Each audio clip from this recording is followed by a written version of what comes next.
Para adorator yang terkasih, suatu saat Santo Paulus pernah mengalami kekecewaan dengan jemaat di Korintus. Di satu sisi, mereka luar biasa sebab senantiasa setia merayakan perjamuan Tuhan secara teratur. Tapi sayangnya, hal itu tidak membuat Paulus gembira. Bahkan menurutnya, perjamuan yang mereka lakukan itu tidak masuk akal. Sebab mereka yang hadir dalam perayaan itu hanya ingat kepada diri sendiri. Yang membawa makanan banyak, makan dengan lahapnya. Sedangkan yang miskin dibiarkan kelaparan di tengah-tengah mereka.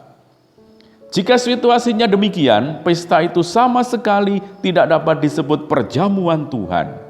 Dan disitulah Paulus sungguh kecewa. Bukan masalah orang-orang rakus yang mabuk dan kekenyangan yang pertama-tama menjadi perhatian Paulus, melainkan sikap egois jemaat yang mendasari hal itu. Sikap itu sungguh-sungguh bertentangan dengan cinta kasih yang menjadi inti perjamuan Tuhan. Ditegaskan oleh Paulus, gereja yang satu dapat terwujud jika anggotanya saling berbagi dalam kehidupan nyata. Tidak mungkin jemaat bersatu jika anggota yang kaya berfoya-foya, sementara ada anggota yang menderita kelaparan. Jemaat Korintus dengan demikian sedang membangun komunitas yang semu. Lalu, bagaimana perjamuan Tuhan seharusnya dirayakan? Paulus memberikan nasihat dalam surat kepada jemaat di Korintus yang pertama, bab 11 ayat 23 sampai dengan 26. Sebab apa yang telah kuteruskan kepadamu telah aku terima dari Tuhan, yaitu bahwa Tuhan Yesus pada malam ia diserahkan mengambil roti, dan sesudah itu ia mengucap syukur atasnya. Ia memecah-mecahkannya dan berkata, "Inilah tubuhku yang diserahkan bagi kamu. Perbuatlah ini menjadi peringatan akan aku."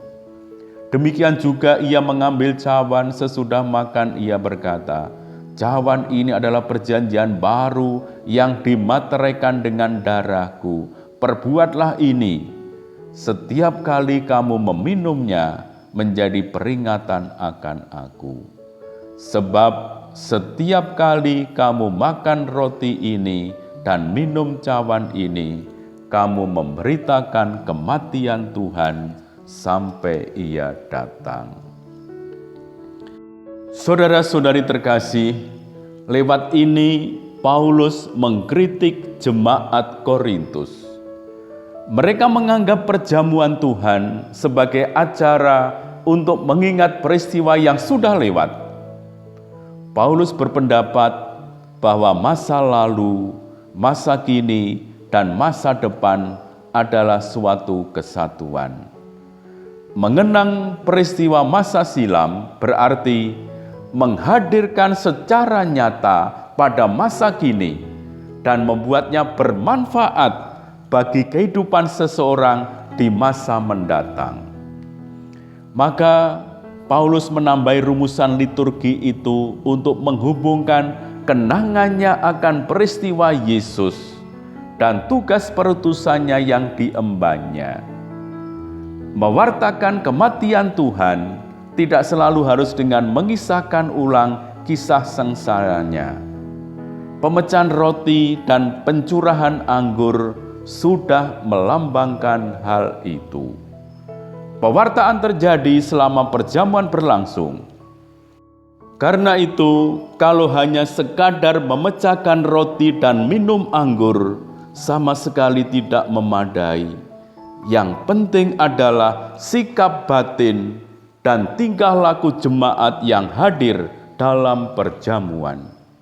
Jika mereka tidak meneladani Kristus, dalam konteks jemaat Korintus egois, tidak mau berkorban bagi orang lain, tata cara liturgi sekusuk apapun, meskipun dengan berlutut, menunduk dalam-dalam, atau menyanyi dengan bercucuran air mata, tetaplah tidak banyak berguna.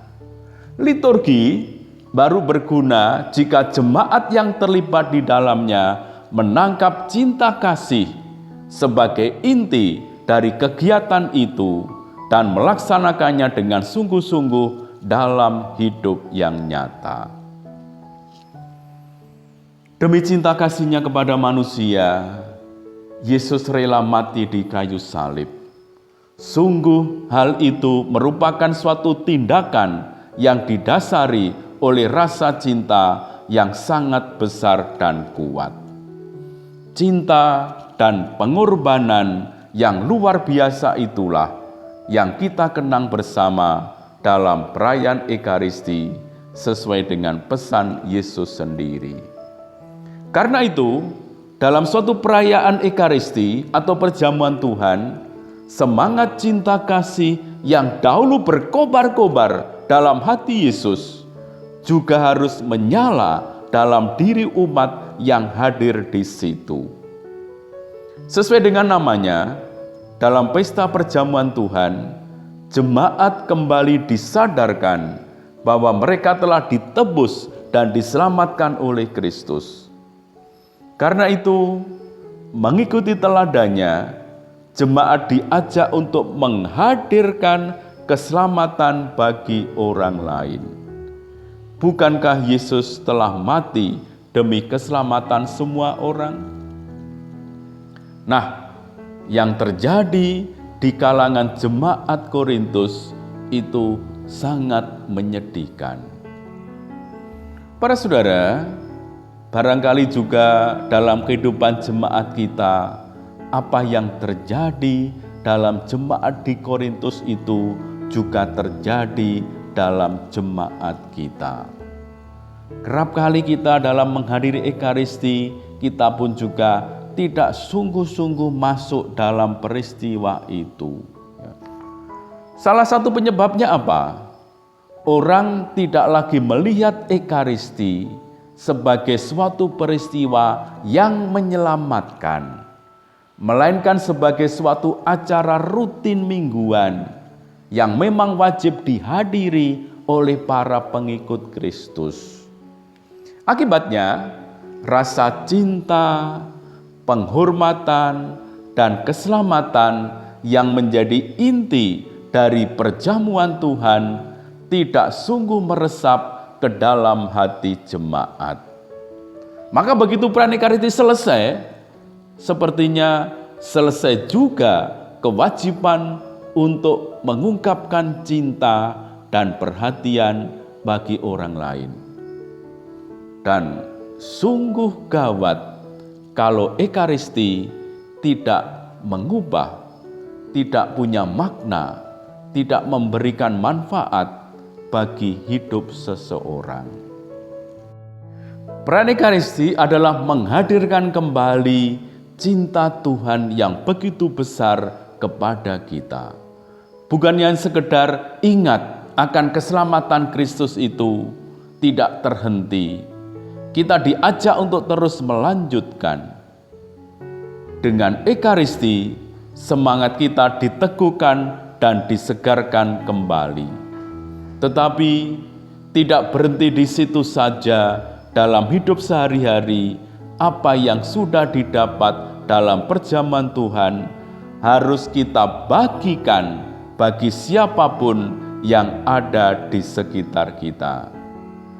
Demikianlah kita membuat keselamatan Tuhan sungguh-sungguh dapat menjangkau orang-orang di sekitar kita. Kita mohon rahmat Tuhan agar dalam ketekunan beradorasi kita memperoleh kekuatan dan rahmat yang berlimpah untuk membuat keselamatan Tuhan sungguh-sungguh dialami melalui diri kita bagi orang-orang di sekitar kita. Amin.